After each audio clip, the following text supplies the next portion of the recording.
We're going to be the same here in a minute. I'm going to swear staff in. Gretchen is going to read the case. Staff is going to come to the podium and give us a staff report. There'll be a round of questioning by board members to staff. And when we're done with that, staff's going to take a seat. I'm going to call you, the applicant, forward. You're going to come forward, come to the podium, speak directly into the mic. Things are being recorded, so make sure you're at the mic. But when you come up, you're going to raise your right hand, be sworn in, state your name and address, and justify your project. When we're done with that, there's going to be a round of questioning by board members to you, the applicant. When we're done, you may take a seat. I'm going to call forward anybody that wishes to speak in favor of the application, and then opposed to the application. Same procedures. Come forward, raise your right hand, get sworn in, state your name and address, tell us why you're in favor of the application, tell us why you're opposed to the application. You'll have 5 minutes to do so for each of those parties. And same thing, there might be a round of questioning to that audience. And when you're done, or we're done with that, you may take a seat. I'll ask for any questions for anybody in the audience by board members. And when we're done, I'm going to close the floor and open it up for just a general discussion among the board members and call for a vote. Okay? Phones, make sure your phones are off or silent. If you have to use your phone, just please excuse yourself from the courtroom. Make sure it's off when you come back in. Board members, please make sure your mics are on, phones are off, and let's swear staff in. Do you solemnly swear to tell the truth, the whole truth, and nothing but the truth? Thank you. Gretchen, would you like to read the first one, please? OC 24-012, an application has been filed requesting a variance of a side yard setback for a proposed addition to an existing commercial property located at 3708 Mattingly Road, Buckner. All right. Ryan Fisher, Senior Planner with Oldham County Planning and Development. As Ms. Chitwood stated, this is for a side yard setback variance for the property at 3708 Mattingly Road in Buckner. It's an existing commercial property.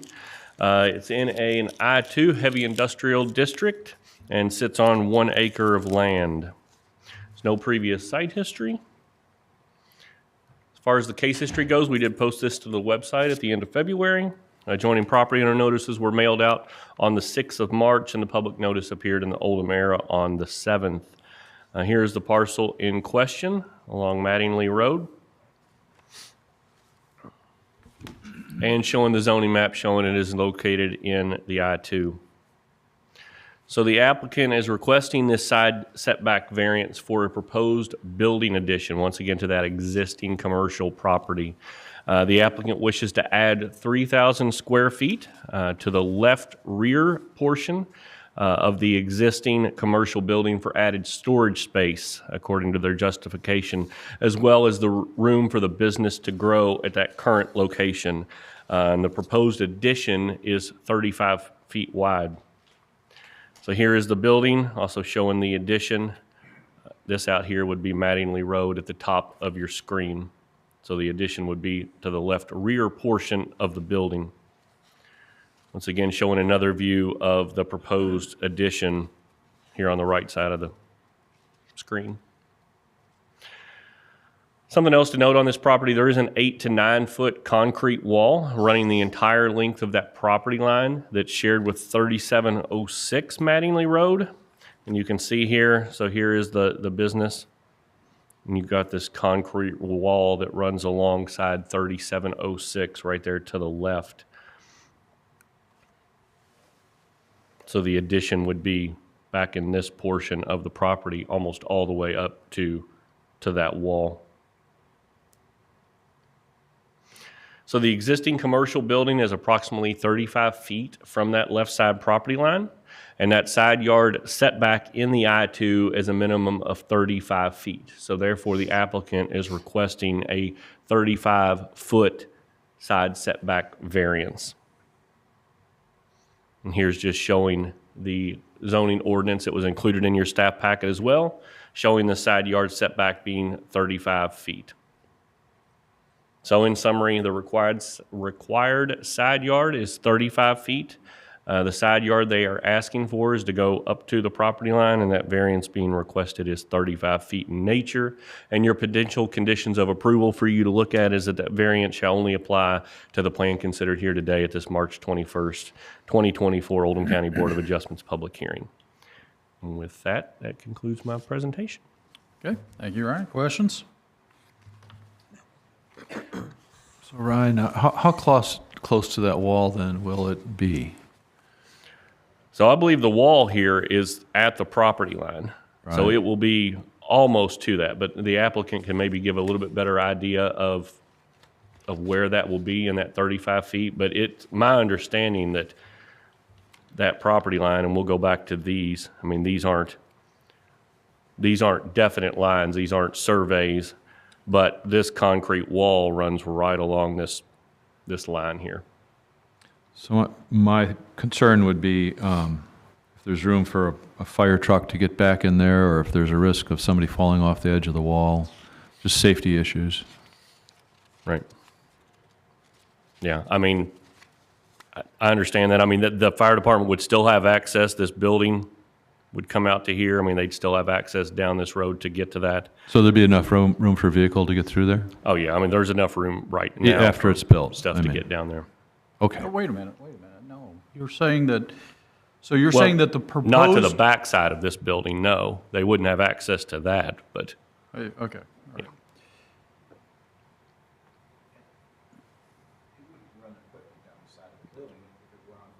right. Okay. So there's not a safety issue from that perspective.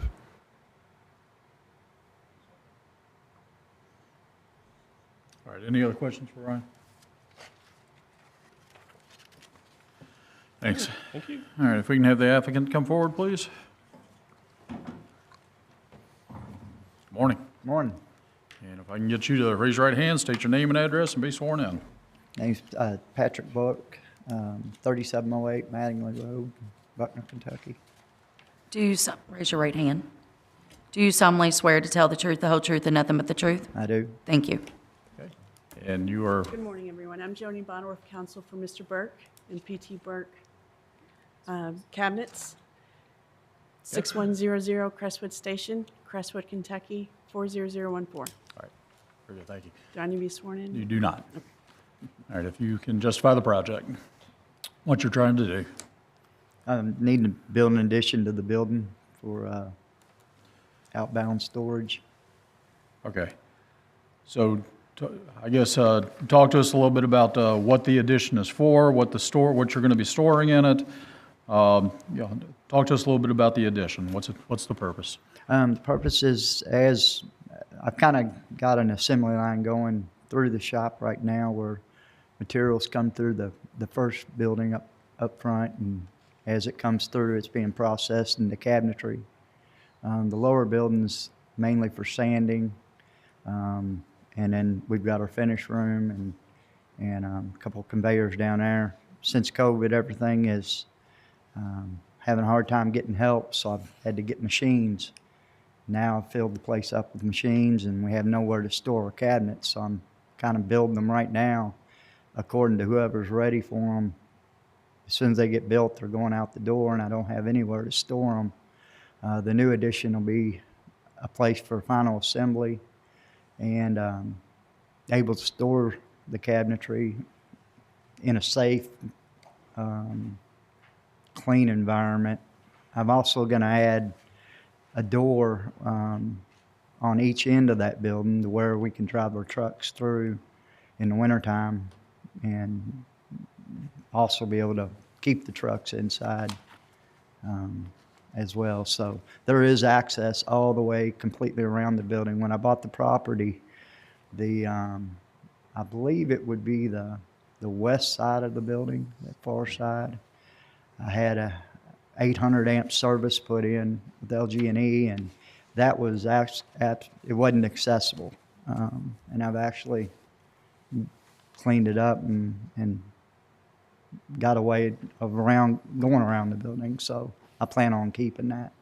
The only reason why I'm asking to go to the wall is it's a definite, I mean, I can't think of a property, especially in Oldham County, that has a retaining wall of its size. East Westbrook built the building, I'm not sure exactly what year. I had one of their engineers, architectural engineers, come down, and he looked at the wall. It is capable of sustaining the building as a footer. And like I say, it's just kind of a unique environment, and it's kind of a marshy mess in the back. I don't even know that there's a creek that runs in the back, so I don't even know that anybody could actually develop the neighbor's rear part of the property. So that's kind of why I'm thinking it's okay. Just take it to the wall. All right. So, If I may add one thing, in this photo and in another photo, you can see that Mr. Burke is storing a whole lot of items right there along that property line, along the wall. Aesthetically, if he's allowed to put this building up, a lot of that will be indoors and more aesthetically pleasing for the people driving on the cut-through from Commerce, the new cut-through, and to the neighbors. So I think it'll be better for the neighbors to have that building there. And if you're not familiar with this property and the cut-through coming from the new Kroger's, cuts through to Mattingly, you can see Mr. Burke's shop right there, the big red sign that says custom cabinets. That's where it's located. So it's got a great view from the road there. Thank you. Okay, thanks. Okay. Questions? I don't understand. So there's a drawing in the package. Kind of looks like this. It's like an architect's drawing. And it shows there's a couple of trucks at a loading dock in the back. I mean, how does that work with that big wall there? I don't understand how that. It doesn't. Okay. The All right. engineer drew that and, yeah. it was kind of a secondary proposal. If I was working with East and Westbrook as far as building the addition on, and that was his secondary proposal, is buy the neighbor out and put those loading docks in. Okay. But, Got it. Thanks. What is the neighbor, 3706? Who, that's, I have it here. mine's kind of blank. You may know him. Bob, Leslie, Yeah. Robert Leslie. okay, It's owned by a business, and he's still operating in that company, but if he ever sold it, I'm sure Mr. Burke would want to buy it.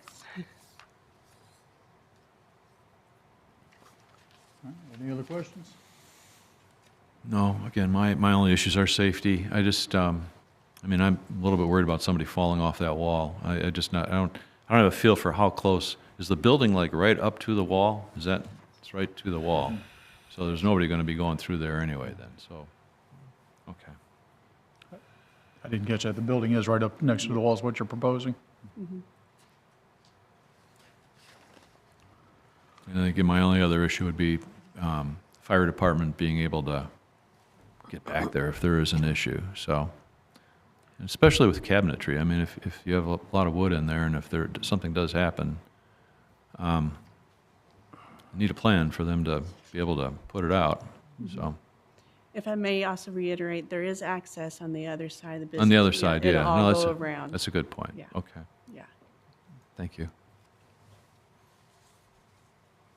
Okay. Anything else? Okay, thanks, guys. Thank you. Ryan, could I have you come forward again, please? It was you that presented this, wasn't it? Yeah. Talk to us about the, if you would, please, the purpose of these side yard setbacks. I mean, the side yard setbacks are set up in every one of our zoning ordinances. I mean, they're all different for different, zoning classifications. So residential would have 7 where those buildings are close together, but it's really just kind of the density for the industrial area is what they're there for, so. Okay. It is not there for emergency vehicles and, It's not my understanding that's why they have those, no. Okay. And I mean, just to answer, his question, about the fire department is, they're probably not going to, if there's, and once again, I'm not a representative of the fire department, but bring their trucks down this close to the building. They're going to run their hose lines and extend those to those areas they need to get. But as far as parking apparatus that close to a burning structure, they usually don't do that because they like their paint on the trucks. Right. Okay. So, Thank you. You're welcome. And I didn't receive any calls on this either, just because that might be your next question. It is. Okay. Okay, thank you. All right. Board members, questions for anybody? Is there anybody here wishing to speak in favor of the application? Opposed to the application? Final words, final statements? Okay, board members, questions for anybody in the audience? Okay, I'm going to close the floor, open it up for general discussion. I think one of the points that council brought up was that there are several items being stored on that end of the property as it is right now, and this building would eliminate that sort of from the street. It'd clean that up, and I think that's a positive for this project. That would improve the appearance. Okay, And you did say East and Westbrook has already checked to make sure that that retaining wall can support, I'm sorry, is that, we would have to we can call reopen. staff forward. Okay. We've already closed the floor. Okay. We'll have to reopen it. Right.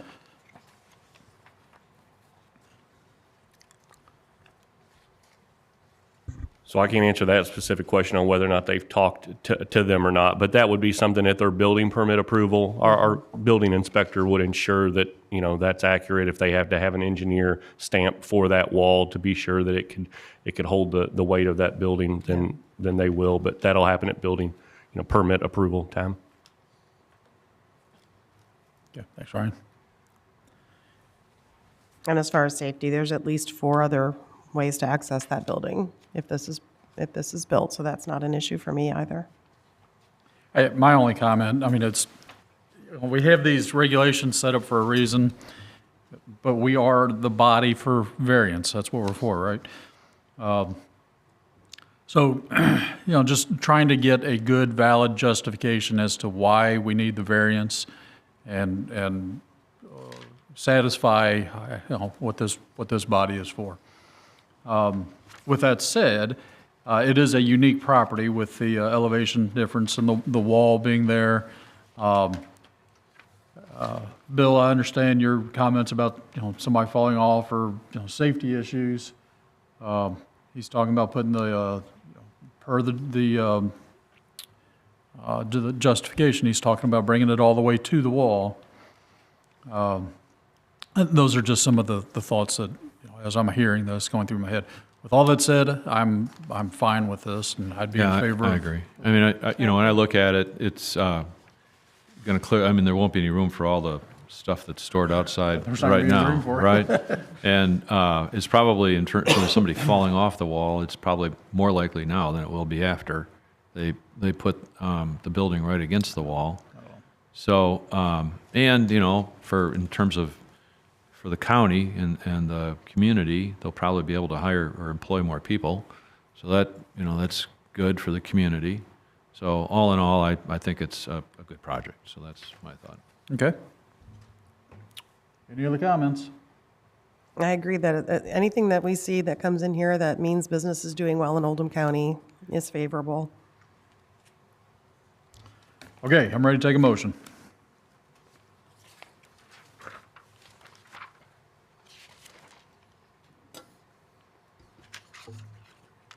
I wasn't ready for that.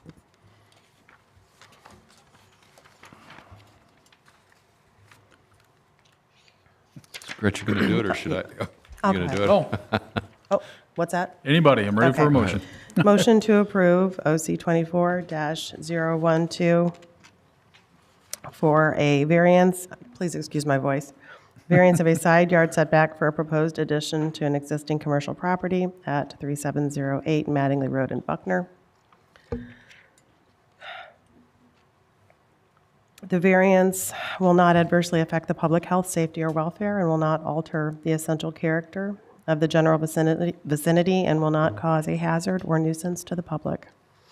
and will not allow for an unreasonable circumvention of the requirements of the zoning regulation, because the applicant has provided a justification for the project that is reasonable and favorable to this project. Conditions, yes.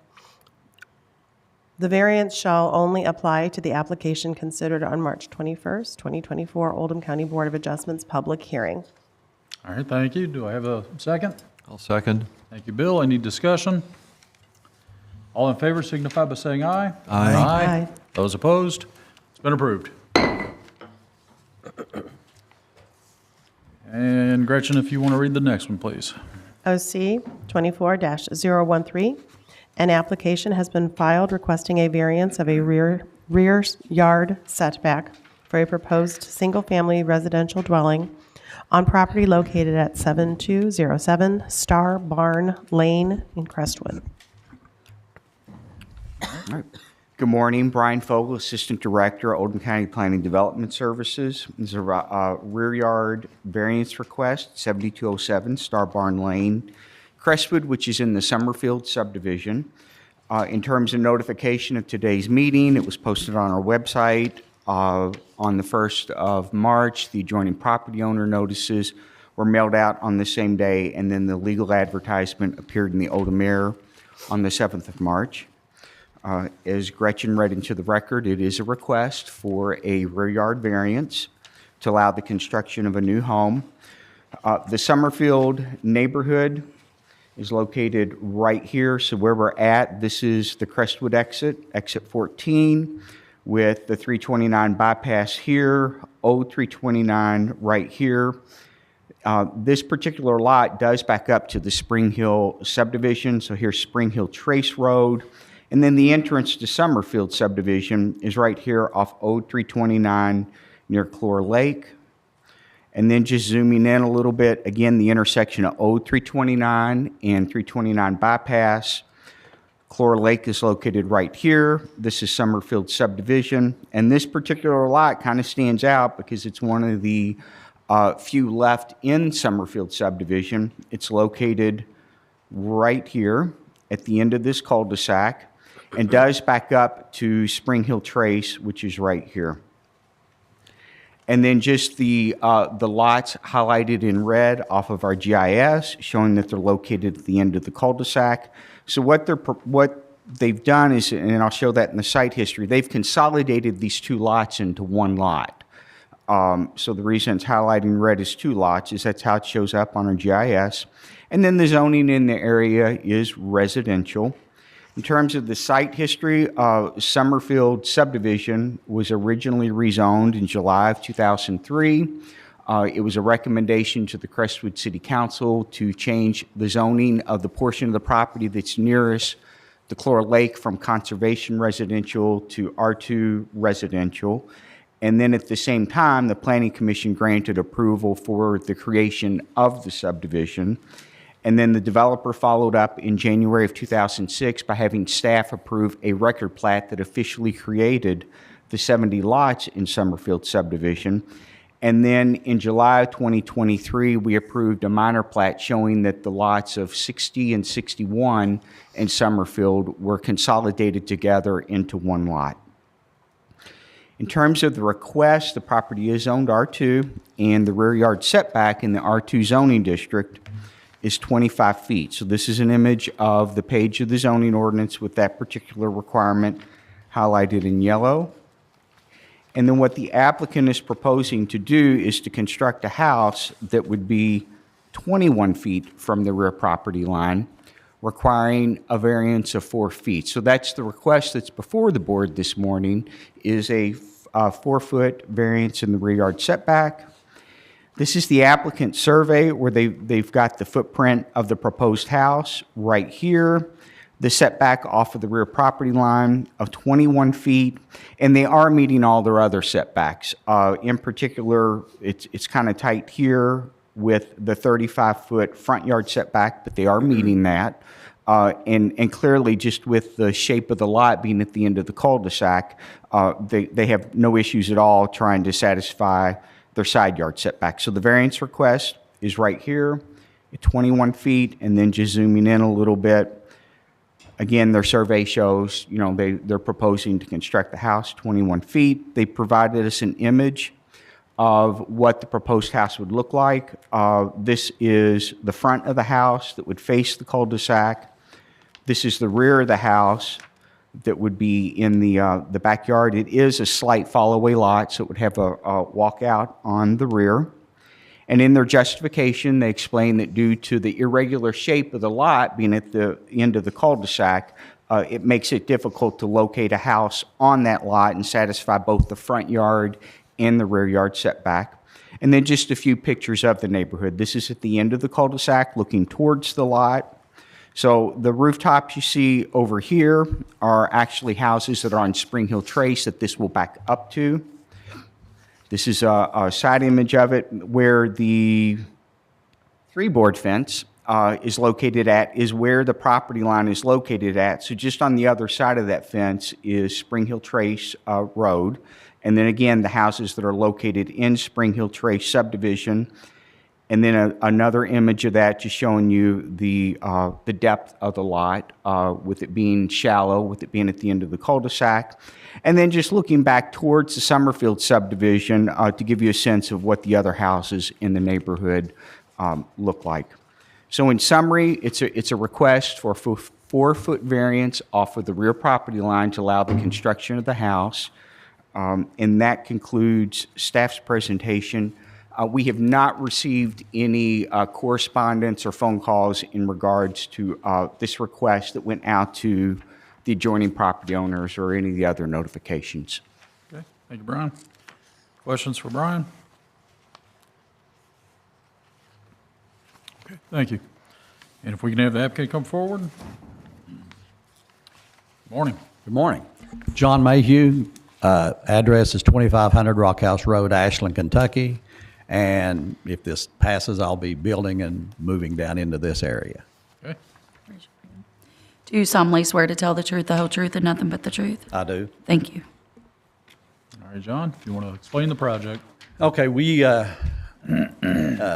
reason we ended up buying the 2 lots is we like the area, and we can't really build a 2-story house. My wife has some hip issues and whatever, so we wanted a 1-floor plan. And so we liked this house plan, and we renegotiated it as much as we could. And then once we had our plan together, then we was trying to sit it on the lot, and we thought it would fit, and we didn't think we'd have any issues at all. And then we had it surveyed to make sure, and then even tried to turn it more. And this is the only thing we could do with it right here, and where it went across the easement there. And it's actually just a corner of the shower, and my wife doesn't want to cut that off for some reason. But anyway, that's pretty well it in a nutshell. Is what the issue is. Okay, all right. And the builder also wants to stay off the front line there. That actually, he'll be back about 6 inches off of that, just to ensure that we don't infringe. So just trying to keep it as within the boundaries as much as possible. Okay. So. Questions for John? John, that is actually, I was kind of smiling when you said she doesn't want to cut the shower off. That is my question, is why can't we make it a couple feet smaller? Yeah. You know, what's the hardship in doing that and satisfying the requirements?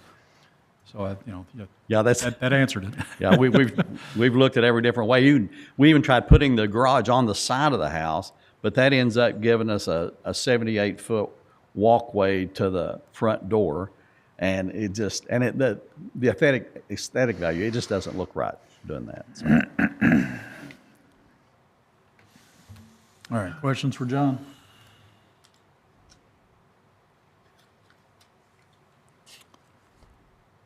I don't. All right, thank you, John. You may take a seat. Yeah. Is there anybody here wishing to speak in favor of the application or opposed to the application? So again, we've got the regulations, and one thing that we try to do, John, is try to figure out how we can fall within those regulations. Board members, questions for anybody else in the audience?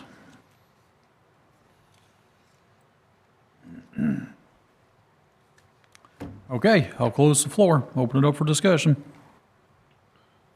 It sounds like the applicant and the architect have tried to maneuver it. I mean, you can almost, look at that drawing and see if you just tipped it that way, the front of it would come too far up, and Yep. it is a conundrum we've seen that before on these cul-de-sac lots. They are oddly shaped sometimes and present these challenges, but this seems to be a minimal variance to get that house on that lot, so I have no objection to it. Yeah, it looks like they tried. And it's very, and it's not the whole building, it's just a little corner there. So it's not a material or significant infringement. It's a beautiful house, and I welcome you to move to our county. I think it's a great addition to the county, so I would be in favor of the project. Okay, very good. He backs up to a road too, so there's no property behind him that would be looking at it, and you really can't tell that there's 2 foot off the property line, the extended line for the utilities. Okay, I'm ready for a motion. All right, motion to approve OC 24-013 for a rear yard setback for the proposed single-family residential dwelling on the property located at 7207 Star Barn Lane in Crestwood. The variance will not adversely affect the public health, safety, or welfare, and will not alter the essential character of the general vicinity, and will not cause a hazard or nuisance to the public. It will not allow an unreasonable circumvention of the requirements of the zoning regulation. Conditions of approval are that the variance shall only apply to the application considered on March 21st, 2024, Oldham County Board of Adjustments public hearing. Gretchen, see the back of that page. There's a number 2. Oh, there is a number 2. Oh, yeah. The development of the property shall comply with all established federal, state, and local ordinance requirements at the time of approval. Thank you, Gretchen. We have a motion. Do I have a second? I'll second. Bill, discussion. All in favor signify by saying aye. Aye. Those opposed? It's been approved. Welcome to the county. All right, Gretchen. Number 3. OC 24-014, an application has been filed requesting a variance of a front yard setback building limit line for a proposed single-family residence at a property located at 1401 Nightingale Lane in Goshen.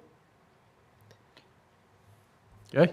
Yes, and I just want to get it entered into the record. The applicant emailed us last night and has withdrawn the application. The reason that they've done that is that in doing research for the staff report, we discovered that there was a variance already granted on that property in May of 1999 that allowed the construction of a house 25 feet from the front property line versus the required 35, and what they were proposing now is 22. And our advice to them, and it's their decision to make, is that the board may look at that and say, well, if you can build the house at 25 and you already have approval for that, let's just go ahead and do that. And that's what the applicant decided to do. So they've withdrawn the application. So they're proposing to go with the variance they were granted in May of 1999 and build the house 25 feet from the front property line. Okay, very good. Thank you. Interesting. And the next one, Gretchen. OC 24-015, an application has been filed requesting a conditional use permit for an owner-occupied short-term rental property located at 1623 Riverside Drive in Oldham Acres in Prospect. All right, Ryan Fisher, Senior Planner, Oldham County Planning. So this application is for a conditional use permit for owner-occupied short-term rental at 1623 Riverside Drive. That's in the Oldham Acres portion of Riverside Drive in Prospect. Zoning sits in a CO1 conservation zoning area on .458 acres of land. A little bit of the site history. On February 22nd, 2021, staff approved a consolidation plat to consolidate a .229 acre tract Lot 26 and a .229 acre tract, Lot 27 to create that current .458 acre tract that we have today. And then on May 26, 2021, a building permit was issued for a two-story, 2,171 square foot residential house. A final building inspection was conducted and passed on April 20th, 2022, and that's the house in question that we're looking at today. As far as our case history, we did do all of our notifications, posted to our website at the end of February, sent out adjoining property owner notices on March 6th, and it was posted in the Oldham Era on the 7th. Here is the property in question along Riverside Drive. The river just over here, it's not underwater right now. That's all we say this when we show these pictures of Riverside Drive. So it is on dry land, but it sits right here in Oldham Acres Road and Riverside Drive come together. Here it shows it in a CO1 conservation zoning area. So the applicant's requesting a conditional use permit so that they're able to operate a short-term rental property. And I know you all have seen this before, but the definition states that owner-occupied short-term rental is the owner of record whose primary residence is located on the same lot or immediately adjacent lot. The applicant has already put in their short-term rental permit application pending whatever happens today at the hearing. That has been verified that he's given his proofs of residence and things of that nature. So the primary residence is on that lot for the individual, the applicant today. In zoning district CO1 conservation, the owner-occupied short-term rental does require the conditional use permit. So that's what we're here with you all today. And if granted the conditional use permit, the owner must also comply with all the operating requirements that are included within our short-term rental property regulations, item C. And as always, that has been included with your staff packet if you need to look at anything in there. The short-term rental has 2 bedrooms, so that'll have a maximum occupancy of 10. I don't know why I've got 10 there and then an 8, but it's 10 based on that section. Actually, I'm sorry, 8, not 10. We go down there to my math, 2 bedrooms, give us 2 people per bedroom plus an additional 4. Sorry, Indiana math there for me, sorry. So 8 persons. Here is a floor plan that the applicant did provide, showing the floor plan of the structure. And a couple of elevation drawings. These were from the building permit that they had issued back in 2021. Short-term rentals are required to have 3 parking spaces in compliance with that regulation as well. Parking shall be provided on that same property, and you'll see here in the picture they've got plenty of property to be able to park those vehicles on the property. Brian, is that a neighbor's, off to the right there, that brown? Yes. Is that a neighbor's property? Mm-hmm. Okay. So in summary, the applicant's requesting that conditional use permit for an owner-occupied short-term rental at 1623 Riverside Drive. And as always with our short-term rentals, we have several potential conditions of approval. The first one being that it shall only apply to the application considered here today at this March 21st Oldham County Board of Adjustments public hearing. The applicant shall comply with all regulations concerning the short-term rental properties outlined in Oldham County Zoning Regulations, Section 250-050. The conditional use permit shall be automatically revoked upon transfer and sale of the property, and that the applicant shall apply for and be issued a short-term rental property before renting the property. Did receive 1 call from an adjoining property owner the other day and had a pretty extensive conversation. And I know she's had conversations with the applicant, but I believe she lives in a house directly across Riverside Drive that actually has access to the river. Her concern was just to be sure that any potential renters don't try to access to any of their yards to get to the river. And so I don't know if that's something you all want to talk with the applicant about and how he's going to ensure that the renters know that, you know, they're not to do that. But that was her main concern. Was that she could not be here today, but I did tell her I would let you all know her concerns. Thank you. Okay, any questions? I have a question. So how do we verify that the property is owner occupied? So if you look in your regulations, and see if I can find it real fast here.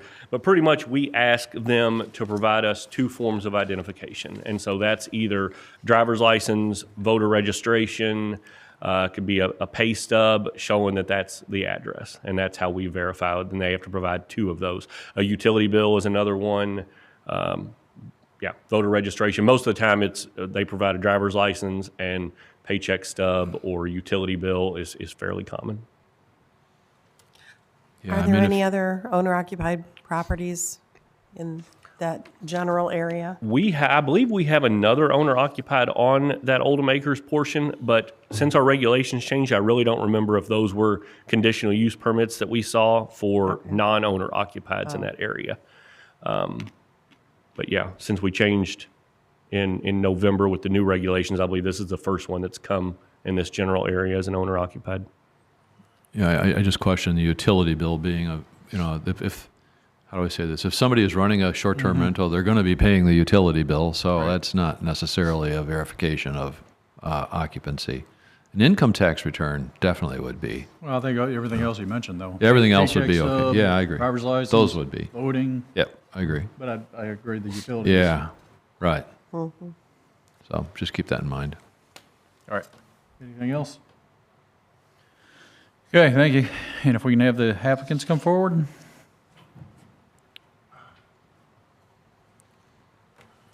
Morning.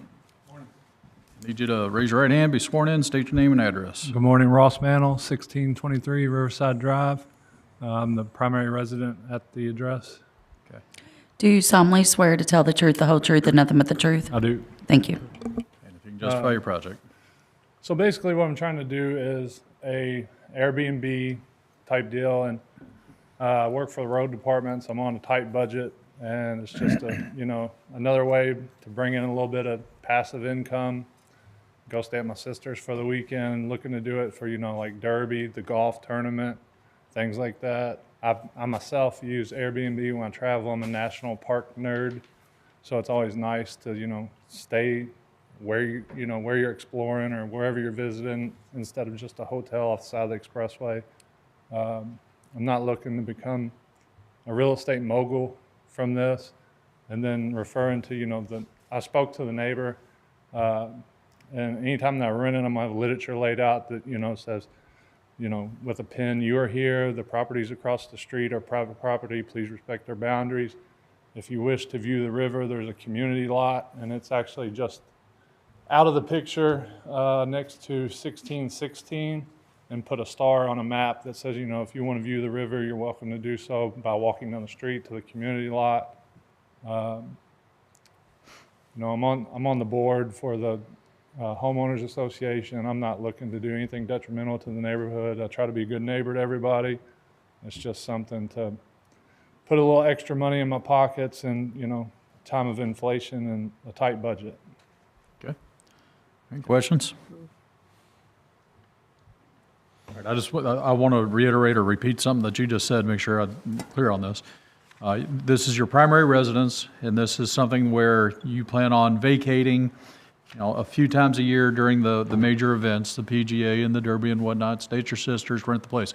This is not a case where you plan on living here and renting it, part of the house or the basement or something like that. Correct. This is, just the occasional event type STRP. Right. Okay. Yeah, a lot of STRPs we get where somebody lives on the property and they have another house and they rent the house full time. So, all right. Anything else for Ross? Okay, Ross, thank you. Thank you. Wishing to speak in favor of the application? Come on forward. Maybe. Take your time. Okay, and same thing for you. I need you to get sworn in, state your name and address. Bill Hillebrand, 1104. I'm sorry, did you? Bill Hillebrand, 1104 Riverside Drive. Do you solemnly swear to tell the truth, the whole truth, and nothing but the truth? Thank you. Ross, I'm for this. Ross, as y'all know, probably a lot of y'all know, I'm fought hard against short-term rentals. But this is an owner-occupied residence. Ross is a great neighbor to have on our street. As I think we all know too, he could probably have not even applied for this and gotten away just for Derby and in the golf event, and nobody would have looked sideways at it. But he steps up. He's trying to do the right thing as he always does, and it speaks to his character and what he plans to do with this property. Okay. So I did have Mr. Furco asked a good question, but how does the county enforce this once this is approved? I mean, what if he decides, not him particular, I know him, but what if somebody decides to move out Okay. and rent it as a short-term, as an owner-occupied rental? I mean, how does that get enforced? So typically, we will set conditions that will revoke this upon whatever the condition is when he does move out. But I'll let staff talk to other type of enforcement. Most of it is based on complaint-based, but I'll let staff address that. Okay. Well, and there's an It's annual actually in- application process that they need to review or renew the application, not with us, but with Ryan and all of them every year. So that's when they Annual renewal. Yeah. Listen to our conditions of approval. Yeah. Okay. If and when this does get approved. Okay, thanks. All right. Thanks, Bill. Oh, question, anything else for Bill? Questions for Bill? Yeah. So I was just going to answer, there was a lot to unpack there, so hopefully I can remember all of it. But Mr. Furco is right. So there's December 31st of every year, all of our short-term rentals that were issued that year pretty much expire. So in late November, early December, we'll send out an email. I know tourism does the same thing to remind everybody to reapply. At that point, we'll look at all the documents again, make sure nothing has changed, and they will get a new permit for the next calendar year. We have started putting in the conditions of approval that upon sale of the property, that short-term rental is null and void. So as I keep this running spreadsheet of short-term rentals, we have had several here recently that were issued prior to us putting that in there.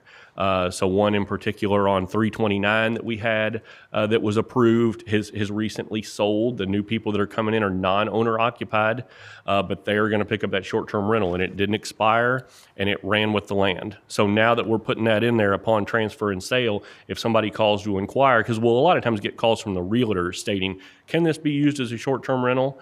And I'll look and be like, no, it says upon transfer and sale that is, you can't do.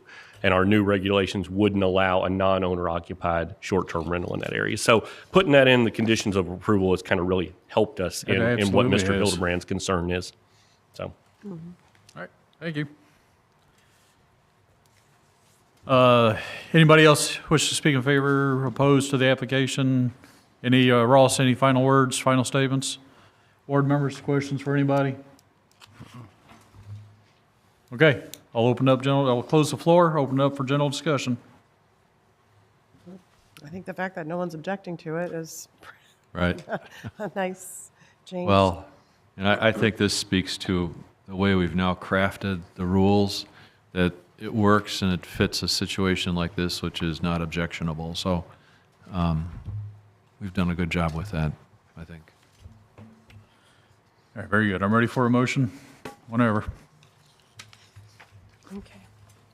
Motion to approve OC 24-015, requesting a conditional use permit for an owner-occupied short-term rental located at 1623 Riverside Drive in Oldham Acres Prospect. The character and objective of the proposed use and the potential impacts on the community and its surroundings are appropriate. Conditions of approval are that the conditional use permit shall only apply to the application considered at the March 21st, 2024 Oldham County Board of Adjustments public hearing. The applicant shall comply with all regulations concerning short-term rental properties outlined in the Oldham County zoning regulations, sections 250-050. Conditional use permit shall automatically be revoked upon transfer or sale of the property. The application shall apply for, the applicant shall apply for and be issued a short-term rental property permit/license before renting the property. Okay, thank you, Gretchen. Second. Thank you, Bill. Discussion. All in favor signify by saying aye. Aye. Aye. Those opposed? It's been approved. Okay, we have minutes and other business. Gretchen nor I were here last month.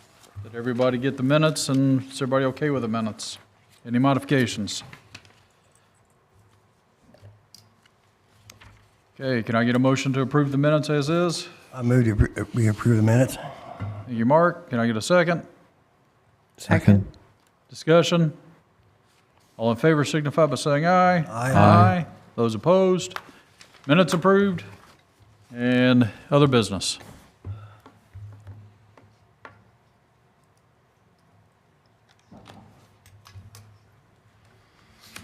As always, there's applications for you all, so see you next month. I think it's April 18th, whatever the third Thursday of the month is. I don't have my phone on me, but something like that. Same time, same place. All right, can I get a motion to adjourn? Motion to adjourn? Second. Discussion. All in favor signify by saying aye. Aye. Those opposed? Meeting adjourned.